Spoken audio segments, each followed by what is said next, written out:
అందరిది ఒక ఎకరా మంచికి 4 గుంటలు తగ్గుతుంది. నాకు మొత్తం పోయి ఆయన మొత్తం ఉంటుందా? ఇది ఎక్కడ ఉందా న్యాయం? ప్రకారం 100% ల్యాండ్ ఉంది. సర్వేరు చూపించిండు, సర్వేను కొలవకుంటే లెటర్లు ఇస్తారు. నీకు ఎందుకు రాబాయి? నువ్వు భూమి ఉన్నాడో ఎమ్మెల్యే చేస్తాడు, కొలిపించాడు వరదంగా రాదు. నువ్వు మమ్మల్ని తీసుకొచ్చి భూమి లేదని ఎట్లా చెప్తున్నావు? తప్పుడు పనులు, తప్పుడు ప్రచారం, తప్పుడు చేసి వాడు ఎవరు ఫోన్ చేసినా వైభవకాలనే పోయింది అలా ల్యాండ్. ఏ వైభవకాలనే పోయింది చూపి, ఏ వైభవకాలనే పోయింది? నీ ఎంప్లాయీస్ కట్టుకోరు, నువ్వు వాడు షెడ్లు కట్టుకున్నావు. ఈ దవాఖాన సగం అలానే ఉంది, ఆ షెడ్లు కూడా అలానే ఉన్నాయి, ఆ హాస్టల్ అలానే ఉంది. జాగేడుకొని జాగ 100% ఉంది. తప్పుతో పట్టిస్తుండే తప్పితే ఇంకా ఏం కాలేదు. పూర్తి ల్యాండ్ ఉంది. అన్యాయం చేయడానికి ప్రయత్నిస్తుండో పందికొక్కటి తోడి సంపాదించుకోవాలని ఆలోచన తప్పితే ఇంకోటి ఏది లేదు. ఇక్కడ గవర్నమెంట్ సర్వేరే వచ్చి మాకు మొత్తం సర్వే చేసి పాయింట్లు పెట్టిపోతే పాయింట్లు కూడా వీకేసి కలర్లు కూడా మొత్తం తూడ్చిపడేసారు. ఈయన మళ్ళీ మాట్లాడతాడు, హరీష్ రావు మాట్లాడతాడు, న్యాయంగా మేము ఎన్ఓసీలు ఇచ్చినాం. పీకెనీకి ఇచ్చినాము ఎన్ఓసీ. నా పేరు దోను రాజేష్ రెడ్డి. నాది నేను ల్యాండ్ లార్డ్. ఇంట్లో నాకు గోడ ఎంబడి బౌండరీ మొత్తం నా పేరు మీద ఉంది.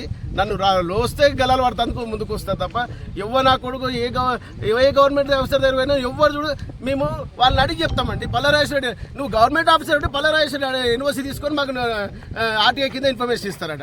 హరీష్ రావు పీ కూడా చెప్తాడు మీకు అంతా యూనివర్సిటీ క్లియర్గా గవర్నమెంట్ రూల్స్ చెక్ చేసి ఇచ్చినాడు. వచ్చి కూడా మనకు జాగలేదు. గోడకు వాటర్ బాడీకి నీళ్ళని గోడలు పక్కకే ఉన్నాయి. వీళ్ళు అని న్యాయం చేసేది టీఆర్ఎస్ వాళ్ళు.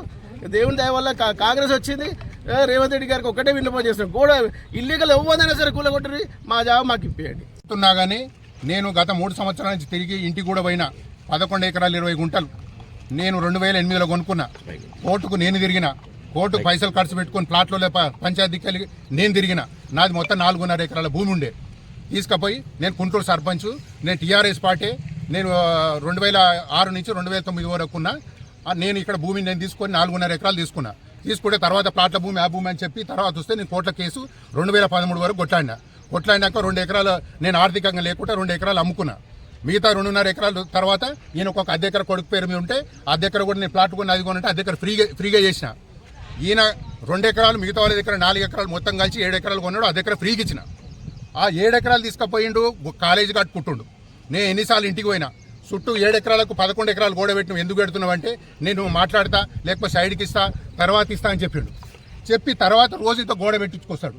మెడికల్ కాలేజ్ పర్మిషన్ పెట్టుకుంటాడు, బిల్డింగ్ కడతాడు. నేను ఇంటికి పోయినా 50 లక్షలు ఇస్తా 60 లక్షలు ఇస్తా అని చెప్తాడు. ఆ పక్కన 6 కోట్లు పోతుంటే 60 లక్షలు 50 లక్షలు నీకు ఇస్తావా? నువ్వు ఒక ఎమ్మెల్సీ ఉన్నావు. మరి నాకేదైనా ఇస్తే మరి పక్కకు జాగనండి, లేకపోతే నా భూమి పక్కన వదిలిపెట్టు, లేకపోతే నాకు పైసలు ఇవ్వంటే ఇవ్వకుండా నాది నీ జాగలేదు. వైభవ్ కాలనీ ఉంది, ఈడొక మధుకరి స్టేట్ ఆఫీసర్ ఉంటాడు, అన్ని చిత్రగుప్తులు లెక్క నాకు అన్ని తెలుసు. నేను భూమి కొలిపించిన, మండల సర్వే చేయించిన. టోటల్ 11 ఎకరాల 20 గుంటలకు ఆయన ఎంప్లాయీస్ తీసుకున్న 10 గుంటలు తప్పితే మొత్తం టోటల్ ల్యాండ్ ఉంది. ఈ ల్యాండ్ పెట్టుకుని నేను 3 ఏళ్ళ ప్రెస్ క్లబ్లో మీటింగ్ ఇస్తే ఆయన టీఆర్ఎస్ గవర్నమెంట్ రూలింగ్లు ఉండే. మరి రోజు నేను అడుగుతున్నా, నా భూమి పొజిషన్ కాడికి వస్తే మొత్తం తిరుగుతారు, మండల సర్వేకి వెళ్ళి వస్తే మొత్తం తిరుగుతారు.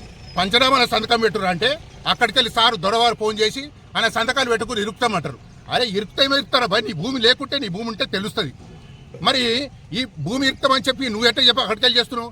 నువ్వు భూమి ఉంటే ఎమ్మెల్యే, మరి భూమి ఉంటే బాజాతో కొని తీసుకోవాలి.